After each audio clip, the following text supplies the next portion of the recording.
रामकृष्ण हरी.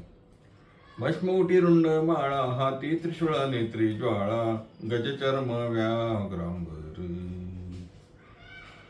गजचर्म व्याघ्रांबर कंठी शोभे वासुकी हार गजचर्म व्याघ्रांबर. भूते वेताळे नाचती हर्षयुक्त उमापती गजचर्म व्याघ्रांबर. सर्व सुखाचे आगर म्हणे नरहरी सोनार गजचर्म व्याघ्रांबर. गजचर्म व्याघ्रांबर कंठी शोभे वासुकी हार गजचर्म व्याघ्रांबर. पार्वती पते हर हर महादेव. श्रावण मासानिमित्त चालू असलेली आपली शिवलीलामृत ग्रंथ कथा आणि आज अध्याय 3. अध्यायाला सुरुवात करण्यापूर्वी संतांचा एक अभंग रोज म्हटला जावा म्हणून आज आपण संत नरहरी सोनार महाराजांचा भस्मोटी रुंडमाळा हा अभंग म्हटला आणि आता आपण शिवलीलामृत कथेकडे वळूया.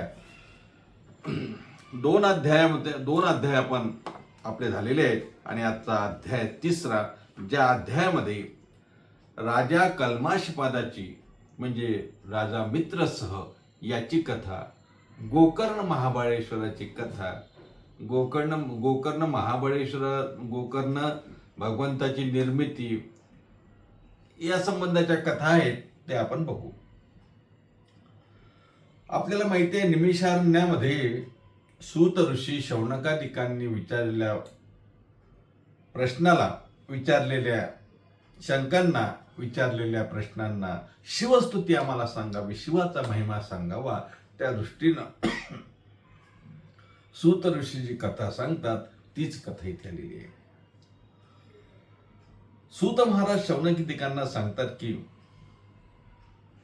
पूर्वी इक्ष्वाकू वंशामध्ये मित्रसह नावाचा एक चक्रवर्ती राजा होऊन गेला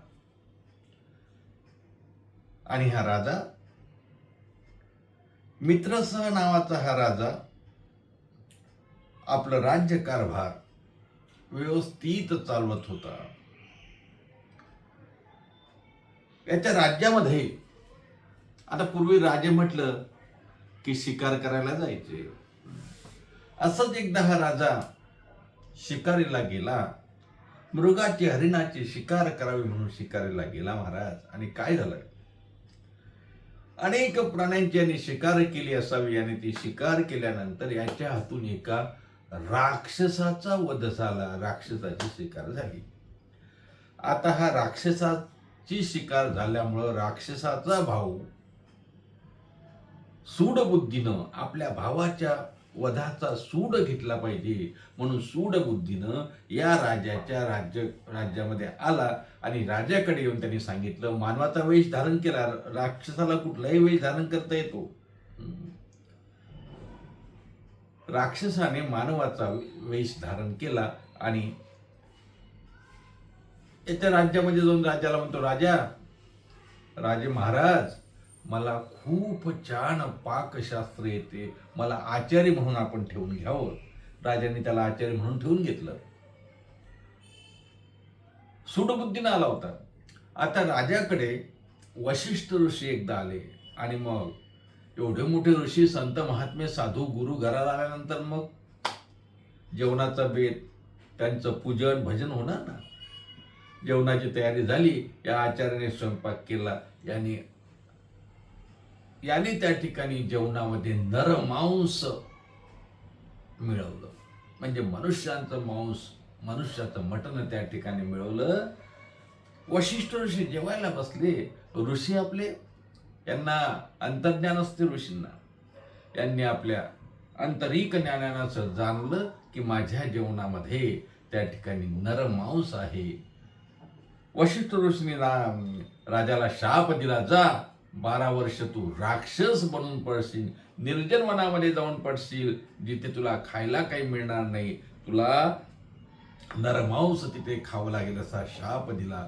शाप दिल्याबरोबर राजा खडबडून एकदम त्या ठिकाणी जागा झाला. आणि तर माझी चूक नाही, त्यांनी आचार्याला बोलवून घेतलं. आचार्य त्या ठिकाणी फरार झाला होता, गायब झाला होता.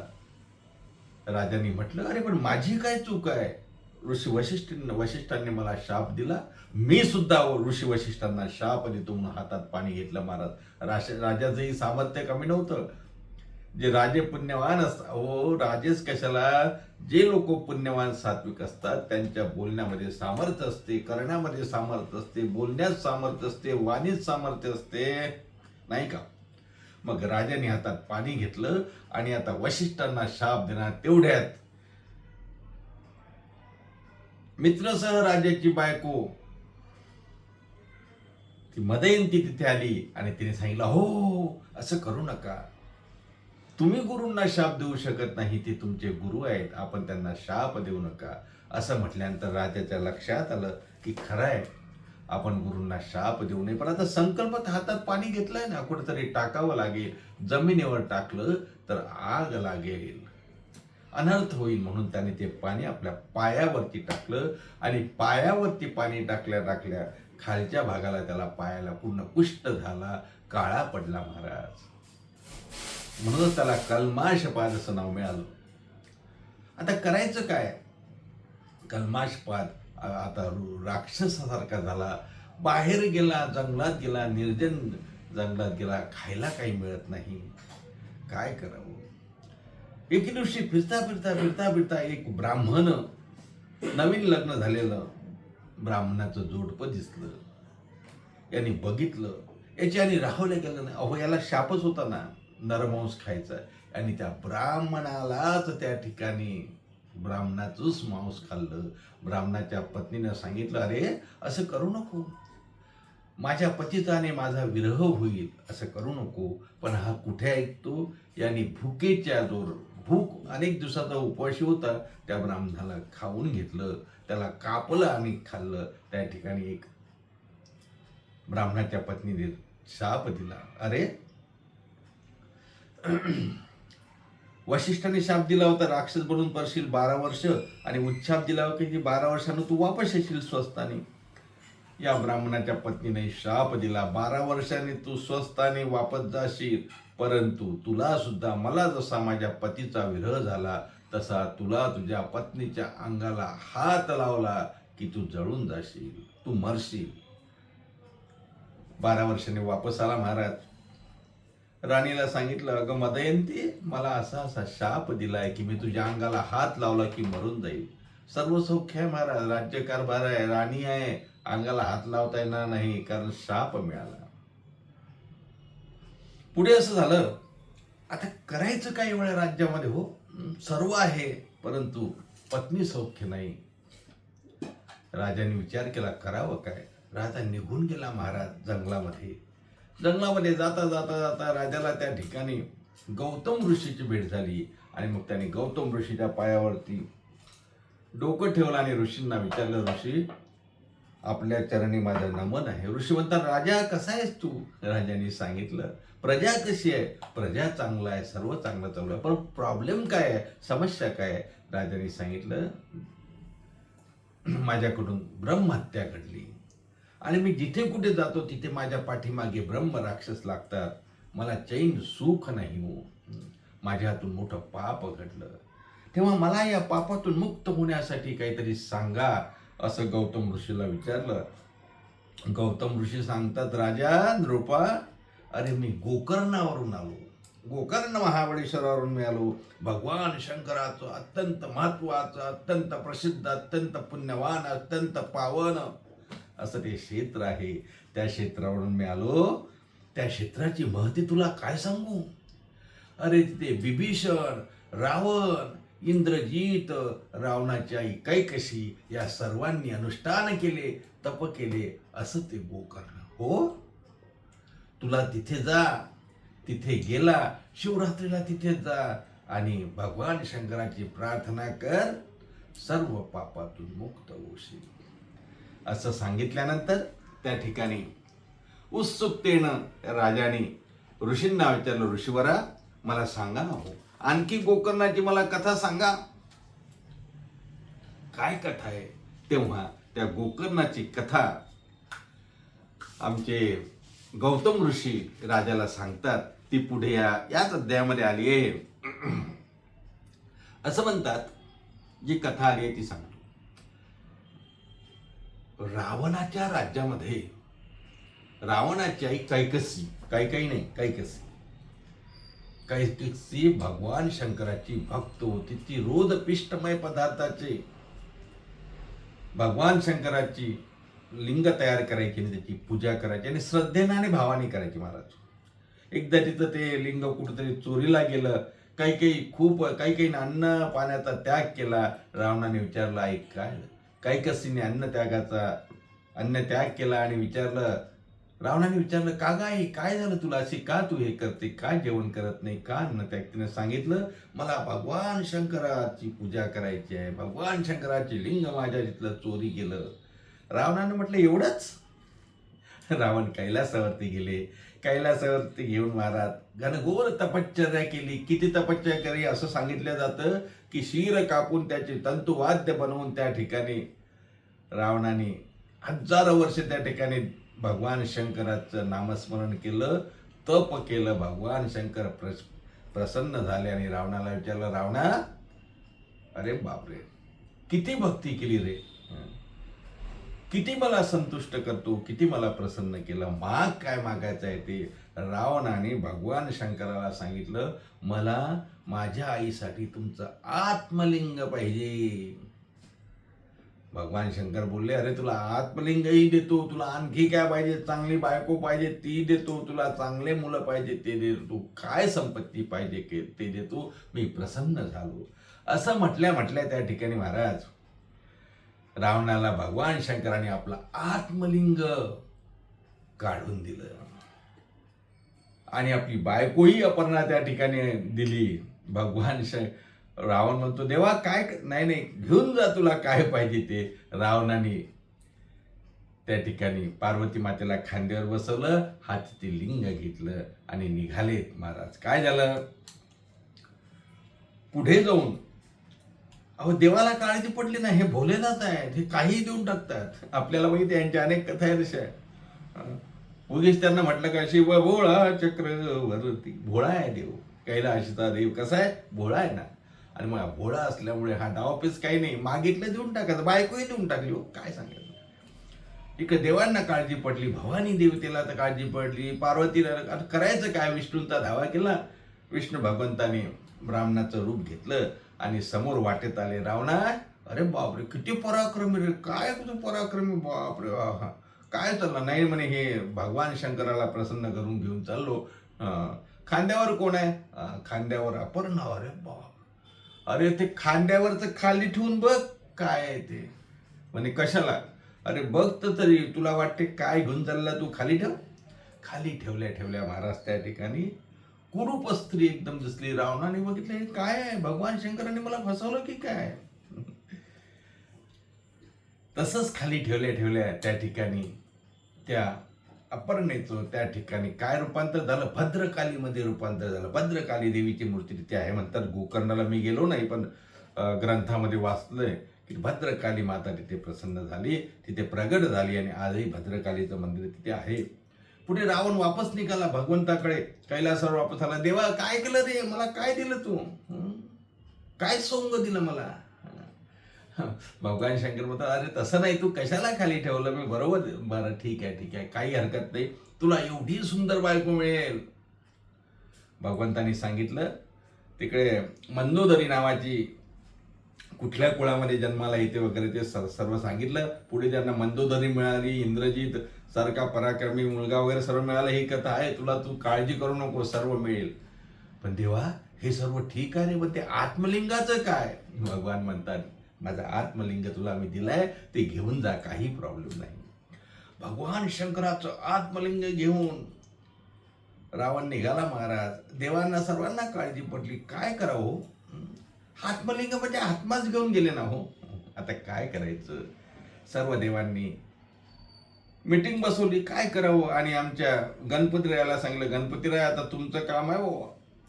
तुमचे वडील असं काही कामं करतात भोळ्या भावळ्या स्वभावामुळे, आणि अशी पंचायत होते बघा, काय करायचं? ठीक आहे, काही हरकत नाही. आमचे गणपतीरायानं रूप घेतलं महाराज कशाचं, गुराख्याचं रूप घेतलं आणि गायी चारत चारत रावण ज्या रस्त्याने जातो त्या रस्त्यात थांबले. आता रावणाने आपल्या हाती आत्मलिंग घेऊन चाललेले. रावणाला मध्ये लघुशंका लागली, म्हणजे लघवी आली. कुठे कुठे असं सांगतात की रावणाला संध्याला थांबायचं होतं, आंघोळ करायची होती. कुठे कुठे शिवलीलामृत या ग्रंथामध्ये असं आलंय की रावणाला त्या ठिकाणी लघुशंका लागली, म्हणजे त्याला लघवी आली, म्हणजे त्याला बाथरूमला जायचं होतं. मग पण हे लिंग तर खाली ठेवता येत नाही, मग काय करायचं. रावणाने बघितलं दूर कुठंतरी एक गुराखे, त्याला आवाज दिला, ए गुराखे इकडे. म्हणे काय. म्हणे लिंग धरून ठेव, मी लगेच येतो जाऊन. किती वेळात येतो. अरे 2 प्रहरात येतो. गणपती बाप्पानी रूप घेतलं होतं गुराख्याचं. गणपती बाप्पा बोलले ठीक आहे मी सांभाळतो, पण मी 1 2 3 म्हणेपर्यंत आला तर ठीक आहे, नाहीतर मी खाली ठेवून देईल. नाही नाही खाली ठेवू नको, मी लगेच येतो. रावण त्या ठिकाणी लघुशंकेला गेला. रावण त्या लघुशंकेला गेला, लघुशंका करत बसला. गणपती बाप्पा ते लिंग घेऊन उभे. गणपती बाप्पाने आवाज दिला, ए रावणा. एक आला नाही. पुन्हा काही वेळाने आवाज दिला. असं म्हणतात 1 प्रहर 2 प्रहर 3 प्रहर.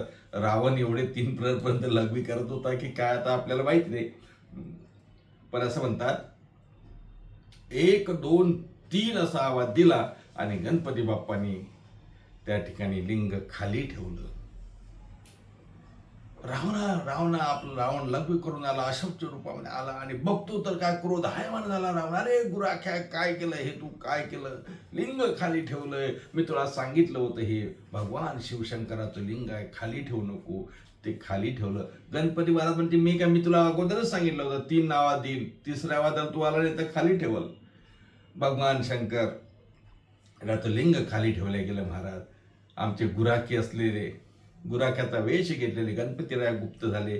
गायी गुप्त व्हायला लागल्या. त्यातलीच एक गाय अशी त्या ठिकाणी भूमीमध्ये जात असताना याला राग आला. यांनी महाराज ते पिंड लिंग, भगवंताचं लिंग जे होतं ना ते असं ओढायला गेलं खाली ठेवलेलं, कारण ते जमिनीमध्ये आत चाललं होतं, ते ओढायला गेला.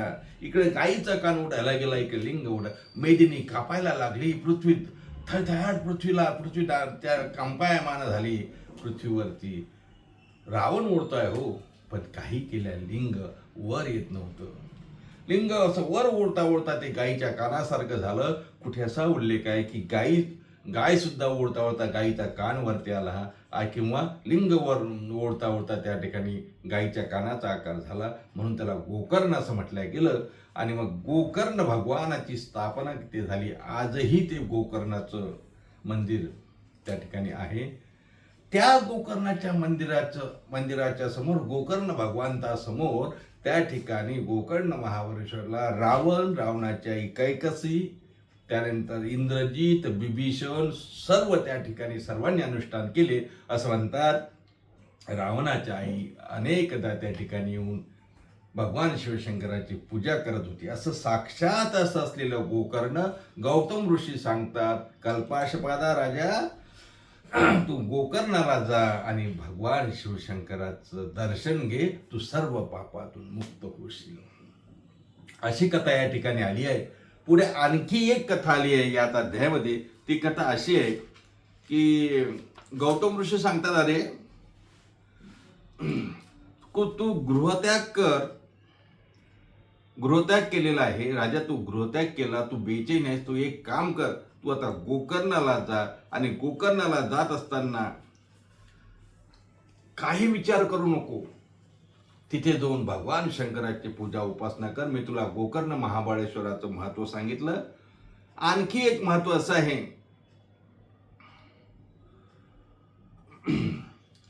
आणखी एक असं आहे की आम्ही येताना एक चांडाळीन बघितली, एक महिला बघितली.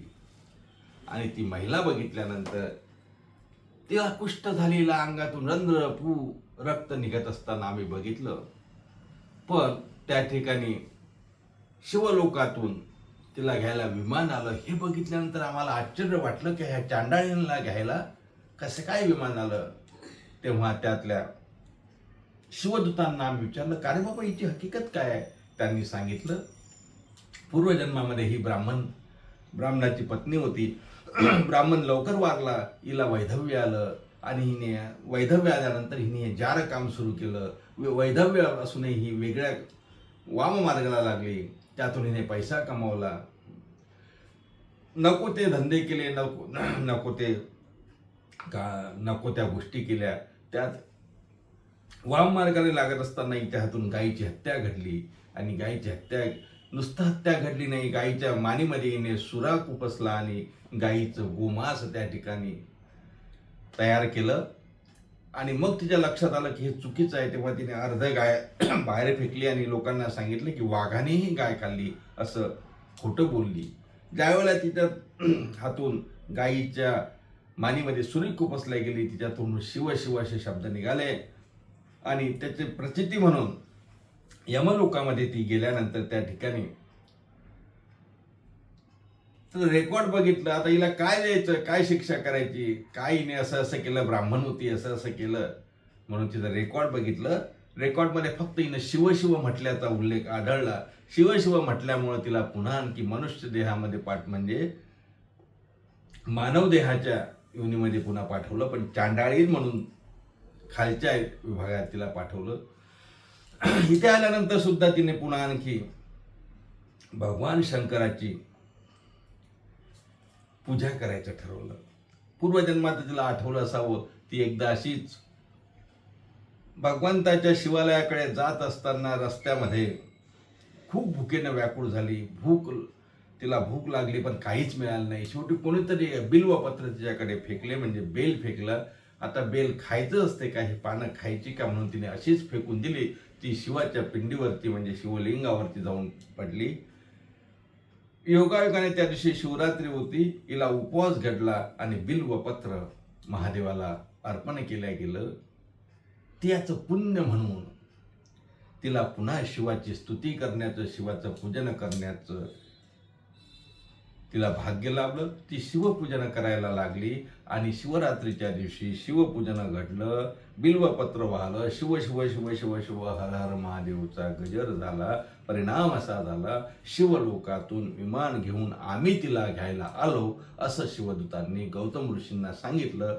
तेच गौतम ऋषींनी या ठिकाणी कल्पाशपाद नावाच्या म्हणजे मित्रसह या राजाला ही कथा सांगितली. अर्थात राजा, एवढं मोठं महत्व त्या गोकर्ण महाबळेश्वराचं आहे म्हणून तू काय कर, लगेच गोकर्णाला जा, भगवान शंकराला त्या ठिकाणी शरण जा, तुझ सर्व पापातून मुक्त होशील. पुढे जाऊन गौतम ऋषीच्या सांगण्यावरून कल्माशपात त्या ठिकाणी गेला. गोकर्ण महाबळेश्वराचं दर्शन घेतलं. भगवान शंकराला शरण गेला. सर्व पापातून तो मुक्त झाला. पुन्हा आपल्या राज्यकारभारात आला. शिवपूजन, शिवस्तुती, शिवभजन सुरू केलं आणि सर्वांचा त्या ठिकाणी उद्धार झाला. अशा प्रकारची ही कथा शिवलीला अमृताच्या 3ऱ्या अध्यायामध्ये आलेली आहे. आज 3रा अध्याय इथे संपतोय. पुन्हा भेटूया पुढच्या भागामध्ये शिवलीला अमृत अध्याय 4 घेऊन. तोपर्यंत सर्वांना रामकृष्ण हरी. ओम नमः शिवाय. ठरल्याप्रमाणे आपलं शंकरजीचं भजन. नमः शिवाय नमः शिवाय, हर हर भोले नमः शिवाय. नमः शिवाय नमः शिवाय, हर हर भोले नमः शिवाय. नमः शिवाय नमः शिवाय, हर हर भोले नमः शिवाय. हर हर भोले नमः शिवाय, हर हर भोले नमः शिवाय. नमः शिवाय नमः शिवाय, हर हर भोले नमः शिवाय. पुंडलिक वरदे विठ्ठल श्री ज्ञानदेव तुकाराम दत्तात्रय जनार्दन श्री एकनाथ माऊली ज्ञानेश्वर महाराज की जय. पार्वती पते हर हर महादेव.